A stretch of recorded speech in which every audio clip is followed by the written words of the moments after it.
Look, right now, here today, the Midwest is absolute ground zero of the climate fight. Now, I know it feels to you all like they just keep throwing one line after another at you. There's Enbridge and TransCanada and Keystone and Clipper and Sandpiper and Line 61 and on and on and on and on.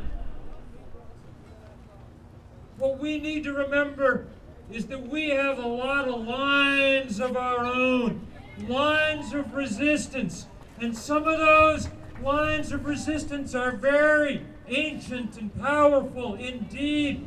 It's amazing to see Tom Goldtooth here and Candy Mossett and my sister Winona LaDuke, but you know that represents this amazing upsurge of Indigenous activism from Yellowknife at the top of the continent to the Gulf of Mexico to the Pacific to the Atlantic and all over the world. And there are the line of climate science, the line that the scientists have helped us draw in the tar sands, the line that says we just cannot go past this point. Enough is enough and we have to stop. And then there is the line that all of you are making with your work, with your bodies, with your energy.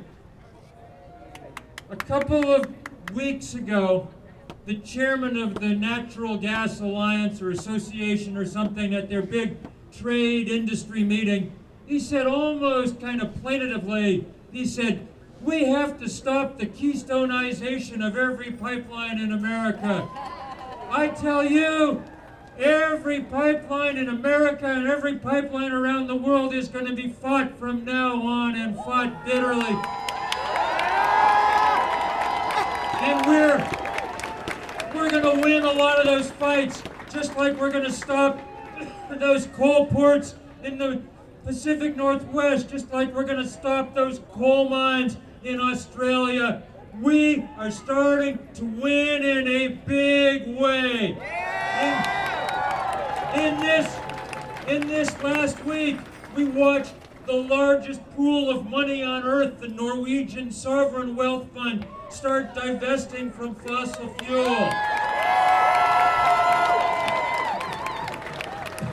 We watched the former chairman of Shell Oil say, it is time to start divesting from the oil industry because they won't change.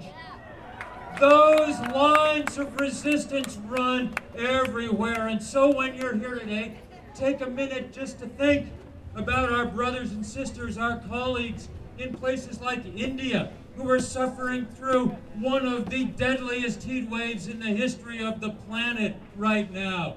But we hear from them all the time because we have such good colleagues there. They know what you're doing today. So do our Indigenous brothers and sisters on those Pacific Island nations that have been standing up to every new coal mine across Asia. They know what's happening in Minneapolis right now.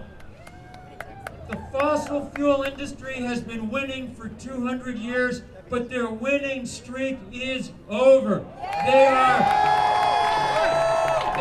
are no match for what we have coming at them, and you are what we have coming at them. And damn it, it's a good thing to see you all here today. I cannot tell you how much fun this is. On we go. It's going to be a long but a beautiful, and it's going to be a winning fight. Thank you guys.